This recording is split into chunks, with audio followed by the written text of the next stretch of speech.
and this is a key thing, we don't mean to be having young people take 2 hours of their time or 3 hours of their time a week, or however the curriculum works, to just sit and enjoy a movie. No, this is a learning experience. That also doesn't mean that you take a notebook and you write down everything in the notes as you're watching the film, because you can't see the film.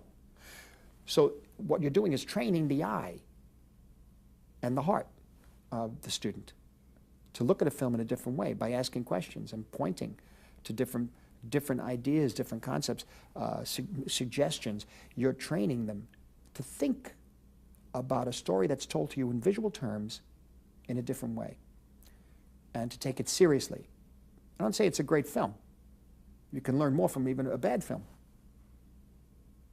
You know, and so this is why it's so important, I think, because so much of today's society is done visually and even subliminally for young people that it could be dangerous. And one has to know it's a very, very powerful tool. Another kind of intelligence that was trying to tell a story through where the director, the writer, and the cinematographer, where they were focusing your eyes. You know, whether it was the camera may be on an extremely low angle, looking up at you. The use of the lens, the size of the lens. I began to understand certain lenses interpreted the story differently. A longer lens crushed everything together and made it flat. A wider lens stretched everything and sometimes distorted it, especially if camera movement. I learned looking at certain pictures, particularly Wells's films, and William Wyler too, a wide-angle lens.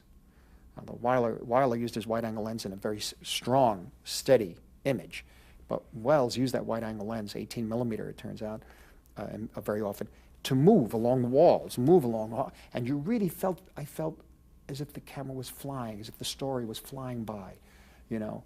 I didn't know why until I kept seeing the films again and again, and certain tools you use, and those tools become part of a vocabulary that's just as valid as that vocabulary that is used in literature. Reach younger people at an earlier age for them to shape their minds in a critical way of looking at these images and what they mean, and how to interpret imagery. And I think in a more official way, I think, than just punching up on a computer. You need to know how ideas and emotions are expressed through a visual form. Now that form could be video, you know, or film. It probably eventually would be digital video for a long time to come. But it still has the same rules, and it still has the same vocabulary, and it still has the same grammar, I should say. Really the same grammar. And the grammar is panning left and right, tracking in or out, you know, booming up and down, intercutting a certain way, use of a close-up as opposed to a medium shot. What is a medium shot? What is a long shot? All these sort of things, and how do you use all these elements and the different kinds of lighting, and how you use all these elements to make an emotional and psychological point to an audience. Not only for good use, but also for bad use. Look at World War II, and look at the films that were made in Germany. Look at the great director, Leni Riefenstahl. Look at her Triumph of the Will, how that helped shape the policies of the Third Reich. And of course, we know what that led to. And so film is very powerful. Images are very powerful, I should say, and we have to begin to teach younger people how to use them, and and at least to begin to understand, to interpret them. They're going to find that they have to frame the image. And in framing the image, they're going to find that they have to interpret what they want to say to an audience. Now, how do you point the audience's eye to look where you want them to look and to get the point, the emotional and psychological point that you want to get across to them? They're going to have to make that decision.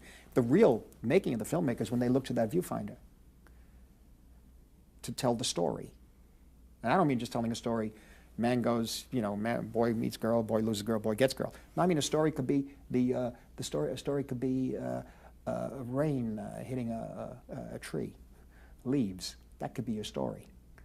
At the same time, the respect for the language of cinema itself, the history should be taught, and the visual literacy should be taught, because there are others who are not going to be able to do that. Is an encompassing word. It's a word that takes in so much.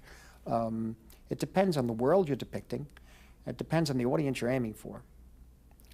And then there's the issue of your responsibility to the story and to the world that you're depicting. And if you're going to go on a realistic basis, let's say, where a world I came from,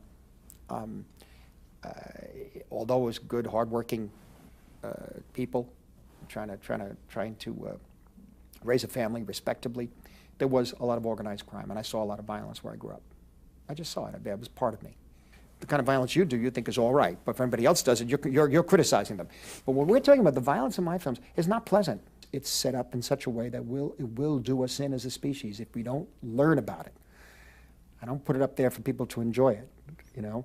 And if they are enjoying it, they catch themselves enjoying it, and the characters pay for it.